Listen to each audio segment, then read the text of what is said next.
बिस्मिल्लाहिर्रहमानिर्रहीम। स्टूडेंट, आज जो हमारा टॉपिक है वो बेसिकली बिकॉज हमने प्रीवियस लेक्चर में पढ़ा था फ्रीक्वेंसी डिस्ट्रीब्यूशन। तो आज डिफरेंट सिचुएशंस में मैं आपको फ्रीक्वेंसी डिस्ट्रीब्यूशन जो है वो बनाना सिखाऊंगी। तो स्टूडेंट, आप ना फ्रीक्वेंसी डिस्ट्रीब्यूशन मैंने आपको बताया था कि मेन बनाने का मकसद क्या होता है कि when data are too much large the presentation of data in which easily data can understand. ठीक है कि हमने इस तरह डेटा को प्रेजेंट करना होता है कि ये जो इतना ज़्यादा डेटा है ईजिली हम इसको अंडरस्टैंड कर सकें। ठीक है कि हमने अपनी सरदर्दी जो है वो कम करनी होती है। अब देखें, ये आपकी बुक में ना एग्जांपल्स दी गई है।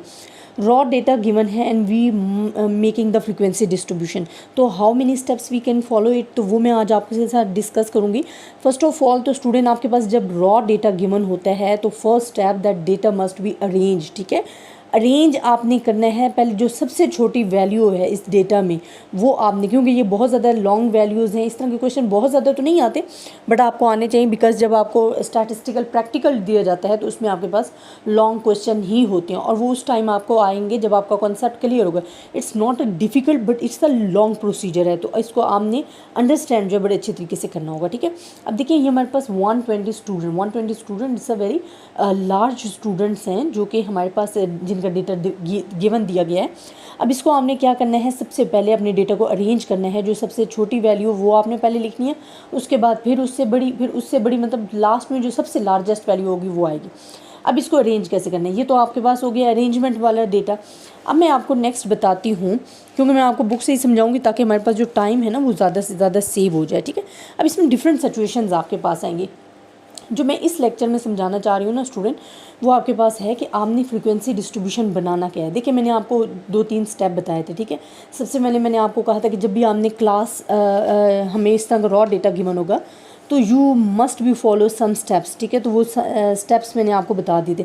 सबसे पहले हमने बताना होता था कि लार्जेस्ट और स्मॉलेस्ट वैल्यू क्या है। ठीक है, रेंज डिसाइड करनी होती थी। फिर नंबर ऑफ़ क्लासेस जो कि मैंने आपको फार्मूला बताया था आप उसके मुताबिक, देन इंटरवल आपने, आप प्रीवियस मेरा लेक्चर देखोगे ना तो ये मैंने आपको बड़े अच्छे तरीके से समझाया हुआ है कि आपने इंटरवल फाइंड करना है, रेंज फाइंड करनी है, फिर उनको वैल्यूज़ जो है वो किस तरीके से बनानी है। और मैंने आपको ये कहा था कि आपने मस्ट बी फॉलो, आपने प्रीवियस मेरे लेक्चर्स देखना है, उसमें मैंने आपको कहा था कि आपके पास वो आपने डेटा फॉलो करना है जिसमें 0 और 5 से स्टार्ट हो। ठीक है, 0 और 5 का उसका ये होगा कि आप ना ईजिली उस डेटा को डिस्क्राइब कर सकते हो।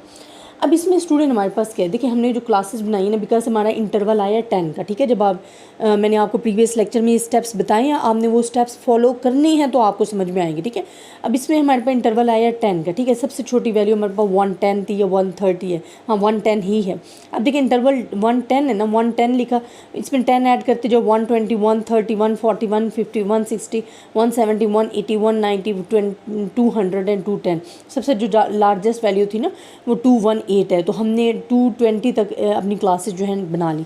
अब हमने क्या करना है कि अपने डेटा पे फिंगर रखनी है। ठीक है, अगर 110 आ रहा है तो वो 110 वाली क्लास आपने आगे पीछे नहीं डिसाइड, पहली वैल्यू से शुरू करना है। पहली वैल्यू कहाँ पे आ रही है, दूसरी कहाँ पे आ रही है, तीसरी कहाँ पे आ रही है, चौथी कहाँ आ रही है, वो जिस क्लास में आ रही होगी ना, ये जो आपने क्लासेस बनाई हैं उसमें आपने लिख देनी है जैसे कि उन्होंने सामने। अब ये इन्होंने लिख कर इस तरह से बताने का, क्योंकि आप फर्स्ट टाइम हो, आप ICS का पार्ट 1 कर रहे हो तो आप अभी स्टार्टिंग है, तो आप उन्होंने वैल्यूज़ लिख कर बताए। आप टैली मार्क्स भी लगा सकते हो। टैली मार्क ऐसे होते हैं कि ऐसे ये जिस तरह दिए गए कि अगर 1 वैल्यू है तो 110 इसमें आ रहा है एक बारी, तो एक बारी लिखना है। 4 बारी आ रहा है तो ये 5 पे आपने ना 4 के ऊपर क्रॉस लगाना है। ये 5 मतलब अभी कितने हो गए, 5, 10, 15, 17, ये 17 टोटल हो गए। तो इस तरह आपने अपना जो फ्रीक्वेंसी डिस्ट्रीब्यूशन है वो आपने बना लेना है। ठीक है, ये हमारे पास फुल आ जाएगा फ्रीक्वेंसी डिस्ट्रीब्यूशन। यहाँ उन्होंने सिर्फ अरेंज करके लिख दिया, अगर आप अरेंज करके ना भी लिखें ना तो ये बहुत ज़्यादा लॉन्ग प्रोसीजर हो जाता है। आप सिंपल टैली मार्क्स भी लगा के लिखते जाएँ तो आपका फ्रीक्वेंसी डिस्ट्रीब्यूशन जो है वो बन जाएगा। तो ये आपका ईजिली ना फ्रीक्वेंसी डिस्ट्रीब्यूशन जो है वो बन जाएगा। अब उन्होंने एक एग्जांपल्स दिए और यहाँ उन्होंने कहा by using the tally mark. मैं आपको बता रही हूँ कि जब भी आपने फ्रीक्वेंसी डिस्ट्रीब्यूशन बनाना है ना तो आप वैल्यू से ज़्यादा कोशिश करें आप ये टैली मार्क लगाएं। उसका ये फ़ायदा होगा कि एक तो आपके पास बहुत ज़्यादा जी ना ये डेटा आपके ना बहुत ज़्यादा वैल्यूज़ आ गई हैं तो वो फिर भी डिफ़िकल्ट हो जाती है। टैली मार्क्स हम फॉरन जिस तरह 17 वैल्यूज़ थी, यहाँ मुझे काउंट करके लिखना पड़नी थी, यहाँ मुझे डायरेक्ट पता चल गया 5 वैल्यूज़ इधर 5, 10, 15, 17 है, यहाँ पर मुझे काउंट करनी पड़ती, तो ये ज़रा डिफ़िकल्ट। तो टैली मार्क लगाएं क्योंकि हमने हमने ना स्टार्ट्स में ज़्यादा से ज़्यादा अपने लिए ना इजी वे ढूंढने हैं, ठीक है, कि हमें आसानी से और जल्दी हमारा जो वर्क है वो कवर हो जाए और अच्छे तरीके से कवर हो जाए। तो ये हमने देखना है। तो ये एक एग्जांपल्स है फ्रीक्वेंसी डिस्ट्रीब्यूशन की, जो कि मैंने आपको प्रीवियस 4 से 5 स्टेप्स पढ़ाए थे कि अगर रॉ डेटा गिवन है तो how we can make the frequency distribution. And frequency distribution group data में ही बनती है व्हेन फ्रीक्वेंसीज आर अवेलेबल। अच्छा, तो ये आपके पास हो गई है। अब नेक्स्ट एग्जांपल उन्होंने दी है कि measurement inches of 40 children age आपके पास 5 to गिवन है। और ये अच्छा, ये कॉन्टीन्यूस डेटा मैं आपको बताऊँ, ठीक है, वो हमारे पास सिंपल 110 वाला डेटा था। अब देखिए ये हमारे पास 19.3, 16.3, 17.3। अब इसमें जो सबसे छोटी वैल्यू है ना वो आपने देखनी है, आई थिंक वो है हमारे पास है 13.9, ठीक है।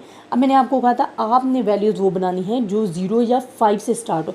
अब हम 9 है ना, 9 नहीं करेंगे, हम इधर 5 कर लेंगे क्योंकि वो हमारे लिए इंटरवल काउंट करने में आसानी हो जाएगी। अब हमने ले लिया 13.5 से 14.4, 14.5 से 15.4। ये मैं आपको आगे बताती हूँ आपने किस तरीके से करना है। ये कॉन्टीन्यूस डेटा की आपके पास एग्जांपल्स आ रही है।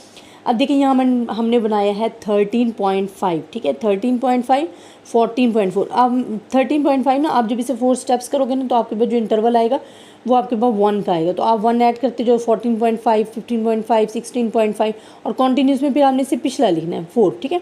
अब उन्होंने कहा कि इसमें जब आप कॉन्टीन्यूस वैसे भी फ्रीक्वेंसी डिस्ट्रीब्यूशन करोगे ना, वही ये तो वही है ना, टैली मार्क लगाने और फिर फ्रीक्वेंसी काउंट करनी है कि कितनी है। इसमें आपने एक और चीज़ फाइंड करनी है, क्लास बाउंड्रीज, ठीक है, because this is the continuous data. Measurement वैसे भी अगर बात आ जाती है, मैं आपको बका हुआ हाइट आप कर रहे हो, वेट कर रहे हो, this is the continuous data because each and every point is covered, ठीक है।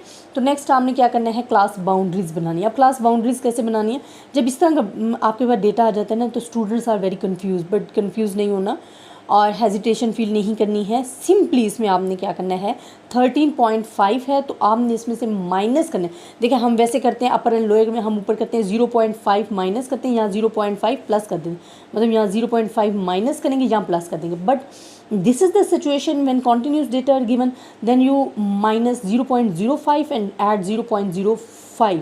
वो इस वजह से कि देखिए पॉइंट यहाँ है ना, तो 0 वैसे हम लगाते थे 0.5, बट यहाँ आपने 0 पॉइंट के नीचे पॉइंट आ गया, फिर डिजिट के जरिए 0 और फिर 5 लगाना है। तो वो आपने कर, जब आप इस तरह करेंगे ना तो आपके पास डेटा आ जाएगा 13.45 और आपने कैलकुलेटर यूज़ करना है बिकॉज कैलकुलेशन आपकी जो है वो कैलकुलेटर पे ही होगी।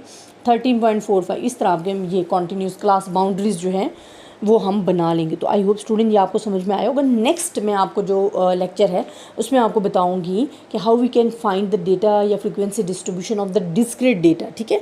डिस्क्रीट डेटा में कैम्युलेटिव फ्रीक्वेंसीज में मोर और लेस में हमने अपने डेटा फ्रीक्वेंसी डिस्ट्रीब्यूशन को किस तरह जनरेट करना है। तो आई होप स्टूडेंट आपको इस लेक्चर की समझ आई होगी। मैं आपकी बुक को इस वजह से फॉलो कर रही हूँ बिकॉज आप अपनी बुक के लिहाज से ईच एंड एवरी टॉपिक को कवर करें, ठीक है। अगर आपकी बुक में एग्जाम्पल में कोई कन्फ्यूजन है तो वो अब मैं साथ साथ आपकी कन्फ्यूजन जो है वो दूर करवाती जाऊँ और आपको इजीली जो है अपना टॉपिक समझ आता जाए। तो इंशाल्लाह अपनी ज़्यादा से ज़्यादा स्टूडेंट्स के साथ शेयर भी कीजिएगा और अगर आपको किसी भी किस्म की प्रॉब्लम है तो आप मुझसे डिस्कस कर सकते हैं। मेरी कोशिश है कि मैं आपकी प्रॉब्लम्स को जल्द से जल्द दूर कर सकूँ। अपनी दुआओं में याद रखिएगा। अल्लाह हाफिज़।